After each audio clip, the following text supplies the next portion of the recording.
জমাতে আমার প্রাণ দিব এই বলে আজকে তীব্রামথা ইচ্ছে সান্ত্বনা বলে কয় 3 মাসে তীব্রামথা ভাঙবে। আমি কই আগামী 300 বছরও তীব্রামথা ভাঙবো না।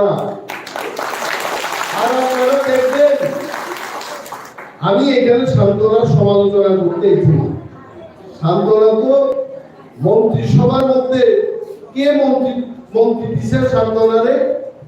বুদ্ধ ধর্ম আপনারা করেন, গৌতম বুদ্ধের কথা আপনারা জানেন।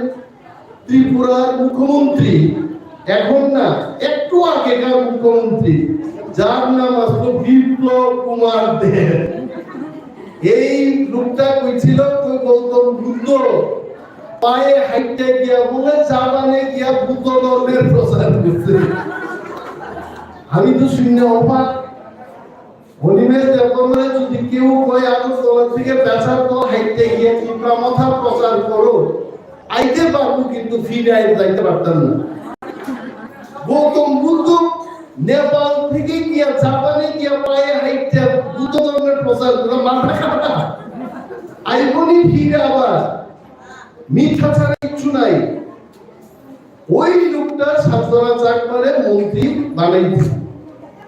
মন্ত্রী বানায় কিছে পেঁচার খোলে রাস্তা ভাঙা, পেঁচার খোলে মানুষ রেশনের দোকানে যা যা পাওয়া এটা পায় না, বার্ধক্য ভাতা পায় না।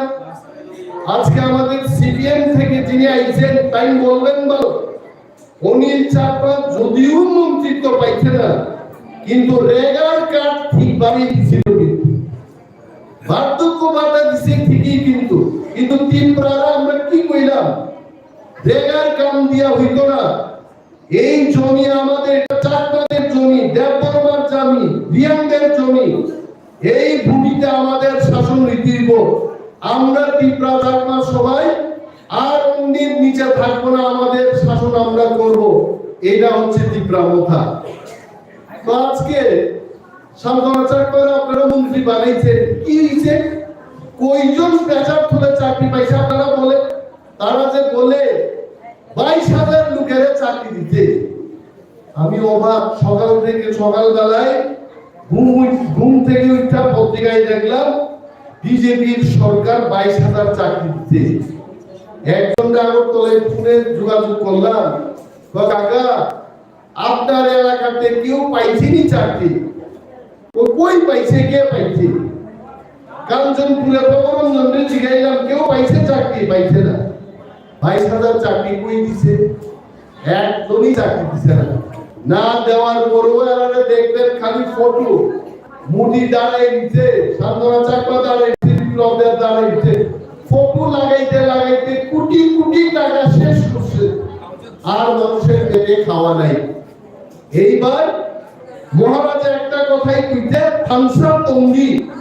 আপনারা থামসার কথা জানেননি? একতা বজায় রাখেন।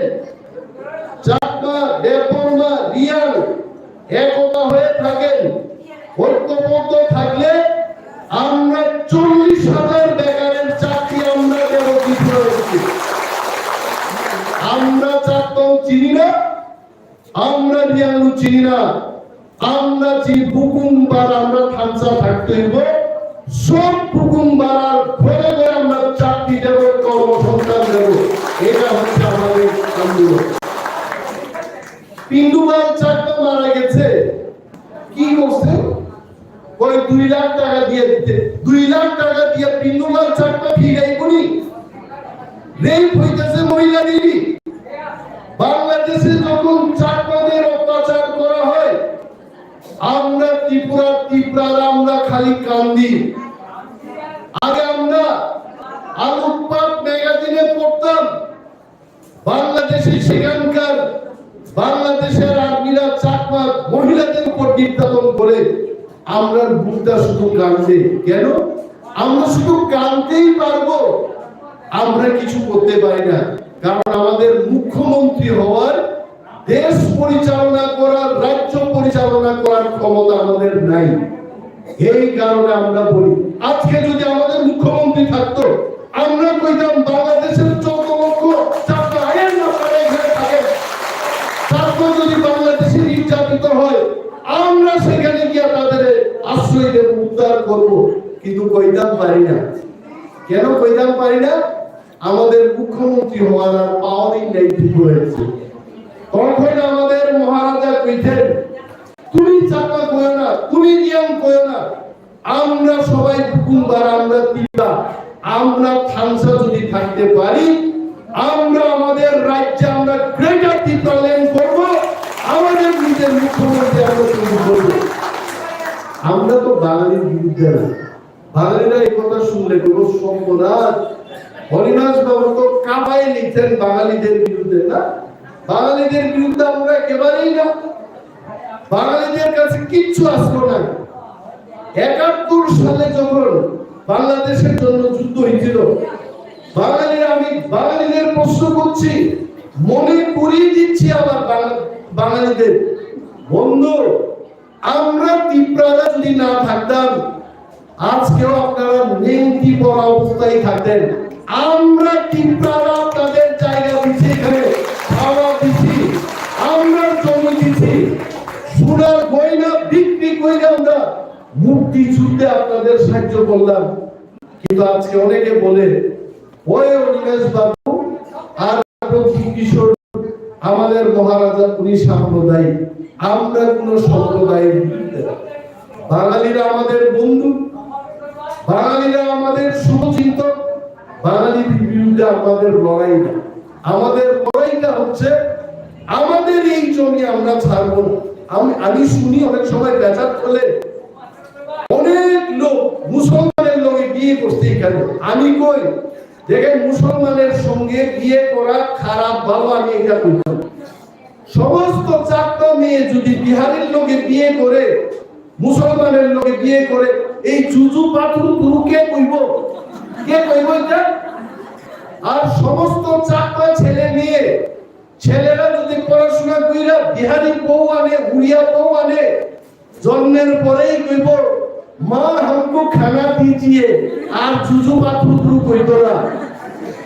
এই কারণে 4টা সমাজ রক্ষা করতে গেলে মহিলাদের চিন্তা হইব, কার লগে বিয়ে করতে হইব, সমাজ রক্ষা করতে হইব। আমার বুক ব্যথা হয়, আমার অনেক সময় বুক ব্যথা হয়। আমি দেখি সুন্দর একটা সুন্দরী চাকমা মেয়ে, আগরতলার হরিক্রসের ছাত্রী, আর তার লোক একটা পাঞ্জাবি, আমি পাঞ্জাবির বিরুদ্ধে না, এটা পাঞ্জাবি ছেলে এখানে আলুর মতো কইরা চুল বাঁধছে, এখানে মানে আসল পাগড়ি লাগাইছে না, ছোট বয়সের পাঞ্জাবি, এখানে আলুর মতো কইরা এটা লাগাইছে। আমি দেখলাম হাইটটা দেখতেছে, হাত ধরে হাইটটা দিতেছে, আবার কি দেখছে, এরার কথা আমি কইলাম, ওই আমি ভাবছি কর কইব, ওই আমি দেখতে কইতেছে আইটো কম করো। তো আমি ইংরেজিতে কইলাম, which language do you speak? I am Chakma. I speak English, Bengali and Chakma. আমি কইলাম তোমার লজ্জা হওয়া উচিত, তুমি এই আলুর মতো চুলের লগে ঘোরাঘুরি করতেছো, হ্যাঁ? তোমার মতো সমস্ত চাকমা মেয়েরা যদি এইরকম আলু নিয়ে ঘুরে, চাকমা সমাজ থাকতো না। যাও ভাই, আমি আমার ইভিনিং ওয়াকে গেলাম, দুঃখ হয় আমার। এই কারণে আমরা মহিলারা আইনা টিডব্লিউ, এটা খাওয়ার কেক না, এটা একটা সংগঠন, এখানে বুঝাই দিব মহিলাদের একটা ভূমিকা থাকবো। মহিলা যদি না থাকে আমিও নিলেন আইতে পারতাম না।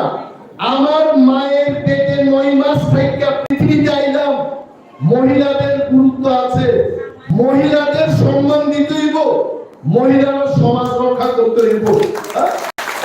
আজকে এই রূপটাও চাকমা, আমি পড়বা, আমি শার্ট প্যান্ট পরা, জিন্স পরা, সেও জিন্স পরা, তারে দেখলে চাকমা না বেপরমা কেউ বুঝতো না, কারণ হুকুমবার। আমারও যদি আমি চুপচাপ দাঁড়াই থাকি, আমার কবিতা চাকমানি না বেপরমা না দিয়ে আমি বুঝতো না। কিন্তু মহিলারা আজকে 5টা পইলাইছেন, কালার দেখেই বুঝবে এটা চাকমা আর এটা দিয়া। এই কারণে মহিলারা সমাজ রক্ষা করতে, আপনারা এটা বাইতেন না। আরে অনেকে আরাক বিক্রি কইরা খাই, এটা আছে নিজের করে, এটি কি করে বাংলা মদ বিক্রি কইরা আমাদের খাইতে হয়। কোনো কিছু উপায় না থাকলে কি করবো? কিন্তু এইটার অর্থ এমন না ওই বিহারি ট্রাক ড্রাইভার এখানে মদ খাইতে দিকে আমার তার লোকই বিয়ে করতে না, এইটা আপনারা করতে চাইেন না। মদ বিক্রি করবেন, পয়সা রোজগার করবেন, বিহারির জায়গায় থাকবো, চাকমা জায়গায় থাকবো, এইটা আমরা চাই। এইটা হচ্ছে জাতীয় সরকার। আমরা এটাও বুঝতাম না মানিক সরকারের মতো। আমরা সবাই ভাই ভাই, ওই আমরা কি করছে, একটা চাকমা ব্যবসায়ী নাই আছে, থাকতে পারে 5-6 লক্ষ টাকা রোজগার করে, কিন্তু কোটি কোটি রোজগার করে চাকমার কোনো ব্যবসা বাণিজ্য করার নাই। কেন নাই?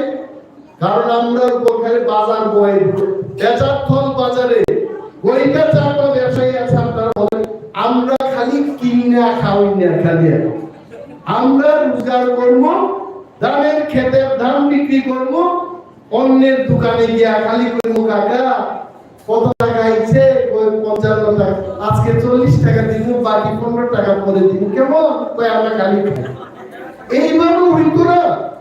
ভূভাগরা কইছে যে আমরা গ্রেটার ত্রিপুরাল্যান্ড গঠন করলে আমাদের 19টা জাতি, এইখানে আমরা চাকমা, দেববর্মা, রিয়াং, আমরা সবাই আমাদের মধ্যে থেকে বিজনেসম্যানও হইতে, আমাদের টাকা আমাদের কাছে থাকছে। আগে টিভি চাকমা এখানে একটা হোটেল নাকি খুঁজছিল, এদিন কথা তো আমার মনে আছে, সেও বলে বিয়ে করতে আলতলার জামাইয়ের বাড়ি আমি শুনলাম। আগে একটা দোকান খুঁজে, দোকান শেষ, কেমনে চলবো দোকান? পুঁজি থাকবো 50,000, বাকি খাই দেখবো মানুষের 1 লক্ষ, আর কেমনে দোকান থাকবো? এই কারণে আমাদের নিজের শাসন, নিজের রাজ্য লাগে। অনেকে আমাদের ভাগ বিভাগ করতে চেষ্টা করে।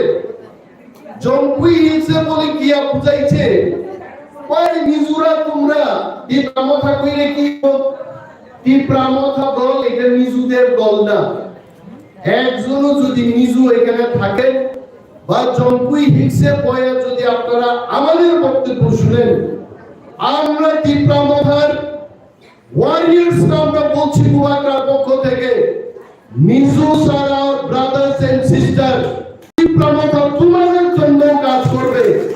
বরঞ্চ যারা তোমাদের কথা দিছে সেখানে মিজোরা আমাদের সাথে আয়েন, রাস্তা অবরোধ করেন, কি করছে এরা? ওই আসামে মিজোদের সঙ্গে যখন লড়াই হইল আসামিদের, তখন সেখানকার বাঙালিরা মিজোদের ডালের ব্যাগ, চালের ব্যাগ আটকে দিল। কে দিছে তখন? এইখানকার রিয়াংরা, চাকমারা এই দাম ছড়ার রূপ দিয়া তখন চাল ডাল পাইছে। এই কথা আপনারা ফিরে দেন না। আমাদের পরিচয়, আমাদের চেহারায়, ভাষাই আমাদের পরিচয়। অনেক দেববর্মা কম কম জানেন, এমন অনেক দেববর্মা আছে, কিন্তু আসলে তারা সত্যিকারের দেববর্মা। ভাষা দিয়া হয় না আপনার পরিচয়। একজন চাকমা মানে কইছিলেন 2016 সালে আইবিএনটির একটা জনসভা ছিল, আইবিএনটি পার্টি 23শে আগস্ট। আইবিএনটি লগে যখন সেখানকার লোকাল বাঙালিদের মোটামুটি খন্দযুদ্ধ হইল, একজন চাকমা বলে পতলা বাজারে গেছে কাপড় কিনতে, এর দীক্ষা বলে কই দেবর মাতারের দল, দেবর মাতারের দল, এটা বাস্তব কথা। তো কই টাইমে তো চাকমা পিছনে দেবর মাই পিছে। আমরা তীব্রামত আমরা এটাই বলতে চাই মানুষের কাছে, বাঙালিরও আমরা ঘোরানি দিতাম না, কেউই দিতাম না। এই যে কাজগুলি করাইতেছে আজকে বিজেপি, মহারাজারে নাকি রাজবাড়িতে জব্দ করবো, 40,000 লুট নিয়ে যাইব তীব্রার মানুষ। আমি জোর গলায় বলছি, এই হলের মধ্যে তিন প্রাসা ছাড়া ওয়ানসাও আইছে, ওয়ানসা কি প্রাসা মিললে আগামী বিধানসভা নির্বাচনে মিনিমাম 35টা সিট দখল করে আমরা ত্রিপুরাজ্যের ক্ষমতায় আনবো। এটা হচ্ছে আমাদের অঙ্গীকার। আপনারা দেখছেন না সেদিন আস্থা বলে কি হারে লুট গেছে সেখানে।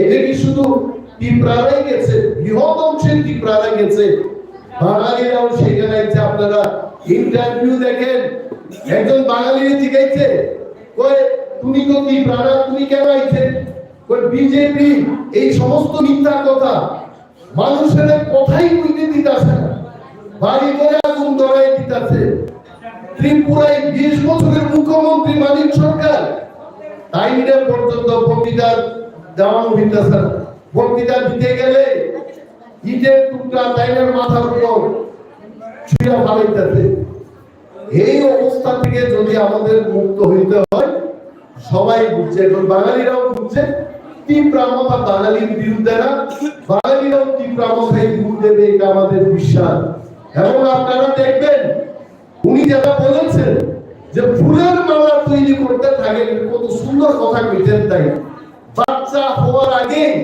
বাচ্চার জামা আর প্যান্ট কিনে রাখেন মানে বাচ্চা হবে এটা নিশ্চিত এতদিন রাজনীতিবিদরা তাই এই কথা কইতে পেঁচার ফলে তীব্রতার ক্যান্ডিডেট জয়লাভ করবে এবং সেই ফুলের মালা আপনারা তৈরি রাখবেন আজকে এখানে যেভাবে মহিলারা আইছে অনেকে হয়তো চেষ্টা করছিল ওইখানে যেন মহিলারা না যায় ওইখানে মহিলারা গেলে সুবর্ণা ঘিসা স্টার হয়ে যাবে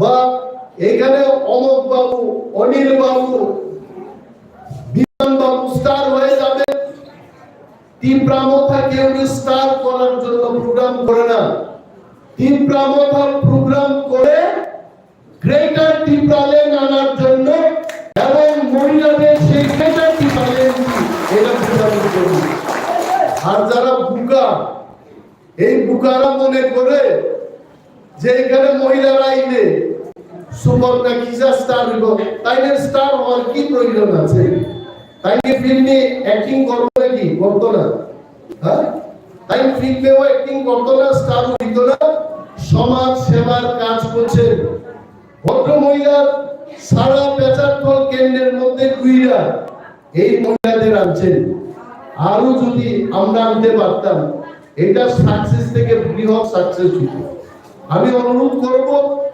আপনারা যারা মহিলাদের মধ্যে আজকে সুবর্ণা খিসা এবং টিডব্লিউএফ এর পাশে আপনারা যারা দাঁড়াইছেন ভয় পাবেন না কে প্রার্থী হবে এটা ঠিক করবে মহারাজা এটা কেউ ঠিক করবে না আর প্রার্থী তাদেরকেই করা হবে যারা ময়দানে থেকে কাজ করব তারাই প্রার্থী দিব আর প্রার্থী ঠিক করবেন মালিক আমি উনিদের করব না তবে আমি জানি মহারাজার মনোভাবনা আমি জানি আমরা জানি যারা কাজ করবে ময়দানে মাটি কামড়ায় যারা পইরা থাকবো এরাই প্রার্থী হইব এরাই এমএলএ হইব এরাই মন্ত্রী হইব আর যারা বাড়ি বইয়া যারা অন্য করবো এটা পাশের খেলা না বউ অন্যের বাড়িতে গিয়া কাজ করব আর জামাই আইয়া পেশার তোলে তাস খেলবো খাওয়ার টাইম হইলে গিয়া করব কি রান্না হইতে এটা পাশের খেলা না এটা হার পাওয়ার জন্য আমাদের জমি রক্ষার জন্য এটা আমাদের আন্দোলন আপনাদের অনেকেরই ছেলে মেয়ে আছে চাকরি টাকরি পাইতেছে না অনেক আছে 40,000 এই যে 40,000 বেকারের কথা আমি কইলাম আপনাদের মনে আছে নিশ্চয় 2018 সালে একজন আইছিল সুনীল দেওদ সান্তনার বাড়িতে বলে খাওয়া দাওয়া করতে তখন কি খাইছে এটা তো জানি না তোরা খাওয়া দাওয়া করতে লোকটার এমনি ফেট পোষা কি খাইছে আমি জানি না তোর খাইছে এখানে লোকটা কইছিল মিস কল দাও খালি চাকরি দিব এটা কোন কথা একটা মিস কল দিলেই বলে চাকরি দিব যুবক যুবতীরা পাগল হয়ে গেল কয় মিস কল দিলেই চাকরি এমন সস্তা চাকরি তো পৃথিবীর মধ্যে আর নাই সবাই মিস কল দেওয়া আরম্ভ করছে চাকরির আশা 4.5 বছর গেল গা মিস কল তো দূরের কথা ওই নাম্বারে কয়েকদিন আগেও একজনে গিয়ে ফোন করতে কি পাইছে জানেননি কইছে এই নাম্বার আর নাই মিস কল তো দূরের কথা তো চাকরি তো আর আইছে না 40,000 টিপাদের এসটিদের চাকরি খালি এই চাকরি আমরা সিদ্ধান্ত নিলাম আমরা যদি তীব্রামথার সরকার গঠন করতে পারি 1 বছরের মধ্যে এই চাকরি তীব্রাদের দেওয়া হবে। এত বড় কথাকে বলতে পারে তীব্রামথাই বলতে পারে। বিশ্বাস রাখেন। এডিসির কথা কইতে কইল আমাদের আতি জমাতে, এডিসিতে আমরা কিনা করছি, আমাদের টাকা দেয় না। আপনারা এডিসির মানুষ, এডিসির লোক, আপনাদের জন্য আমরা অনেক কিছু করতে চাই, কিন্তু আমাদের টাকা দেন। আমাদের তীব্রাদের জন্য যা টাকা আয়ে আগরতলার মধ্যে রাখিয়েছে, এখন বলে 1200 কোটি টাকা দিয়া বিজেপি রেডি সব তীব্রার এসটির টাকা ট্রাইবাল ওয়েলফেয়ার ডিপার্টমেন্ট থেকে শ্রীরামচন্দ্রের পা, রামপদ মানে জানেন তো আপনারা, রামচন্দ্রের পা, হ্যাঁ, এখানে রামপদ জমাতিয়া সাহেবের নেতৃত্বে, আমি জানি না এটা অভিযোগ মানুষের, আদা রামপদ জমাতিয়াকে আমি বলছি 1200 কোটি টাকা নৈশ হয়ে অভিযোগ উঠছে আপনার বিরুদ্ধে। ওই 1200 কোটি টাকা দিয়ে বলে নির্বাচনের ভোট কিনবো এরা। আপনারা রেডি থাকেন, টিডব্লিউএফ এর সমস্ত ওয়ারিয়ার্সরা বিজেপি টাকা দিলে না কইলেন না, বিজেপি টাকা দিলে না কইলেন না। একটা পকেট দেখাইবেন, এটা ভর্তির আরেকটা দেখাইবেন, পিছনেরটাও দেখাইবেন, দেন এখানেও টাকা, আরে টাকা খাইবেন বিজেপি, ভোট দিবেন তীব্রামথায়। এই ফোন নিতেই আমাদের স্লোগান, বাংলা স্লোগান আবার বাড়াই দিব, টাকা খাইবেন বিজেপি, ভোট দিবেন তীব্রামথায়। এই স্লোগান আমাদের চাঙ্গা করতে দিব। দেখবেন টাকা দেওয়ার জায়গা থাকতো না, টাকা নিয়ে ভোট হয় না, আমরা অনেক টাকা নিয়ে আমাদের তীব্রারা ভোটের সময় শাড়ি নিয়ে, পাঁচটা নিয়ে, চাল নিয়ে, ডাল নিয়ে আমরা আমাদের ভোট বিক্রি করে দিচ্ছি সিপিএম এর হাতে, কংগ্রেসের হাতে, বিজেপির হাতে। এই ভোট বিক্রি হইতে দিয়েন না, নিজেরাও ঐক্যবদ্ধ থাকবেন এবং আগামী দিন যেন আমরা আমাদের এই রাজ্যে শাসন করতে পারি, এই ব্যবস্থা যেন আনতে পারি। আপনারা তার জন্য তীব্রামথায় দলে দলে যোগ দিবেন, তীব্রামথার জন্য কাজ করবেন। আমি আর বিশেষ কিছু বলছি না, কারণ আমাদের মহিলা নেত্রীরা ওনারা যাইবেন, মহিলা নেত্রীরা খুব ভালো বক্তৃতা করেছেন আজকে। আমি কোনদিন ভাবছি না এইভাবে আমাদের আতি জমাতিয়া বললে এইভাবে বক্তৃতা করবেন। ওইটা মনে বিজেপিতে থাকাকালীন একটু শিখে টিকে আইছে, এইটা আমাদের কাছে আইছে একটু বিজেপির করে ট্রেনিং প্রাপ্ত তীব্রামথার প্রচার করে। এমন দিন আইতাছে, আমি কই দিলাম শান্তনা চাকমা একদিন তীব্রামথায় যোগদান করতে দিব, এই দিন আইতো আপনারা দেখবেন। কেউ বাদ থাকতো না, কেউ বাদ থাকতো না। জিতেন্দ্র চৌধুরী, রামপদ জমাতিয়া, অনিল বাবু এখানকার প্রাক্তন এমএলএ, সর্বজন তীব্রামথা ছাড়া কোনো উপায় থাকবে না। কারণ এইটা আমাদের হাত, আমাদের শাসন করতে হবে। এরাও বুঝালিছে, লজ্জা পায়। অনেক সময় কয় না, কদারা মঞ্চে আপনি গিয়া বক্তৃতা দেন, তো ভাই তুমি আগে দিয়া আমি একটু পরে প্রস্তুত হই, এটা লজ্জা আছে। এতদিন আন্তর্জাতিক দলের প্রচার করতেন, এতদিন কমিউনিস্ট পার্টির প্রচার করতেন, একটু লজ্জা পাইব। লজ্জা নাই। আমরা আমন্ত্রণ করছি ৭৫ থেকে জিতেন্দ্র চৌধুরী বলুন, অনিল চাকমাই বলুন, আর শান্তনা চাকমাই বলুন, আমরা আমন্ত্রণ জানাচ্ছি, প্লিজ আসুন। একবার জীবন কম থাকাকালীন একটা লাস্ট ফাইট দেই আমরা, আমাদের এই মাটিতে আমরা যেন মাথা তুলে দাঁড়ায়, অন্যদের মতো, বিশেষভাবে বাঙালিদের মতো আমরাও মাথা তুলে দাঁড়ায় এখানে নিজের হাতে নিজে কথা কইতে পারি। এই তার জন্য আপনাদের অনুরোধ জানাই, সবাই আমার ভালোবাসা এবং সংগ্রামী অভিনন্দন।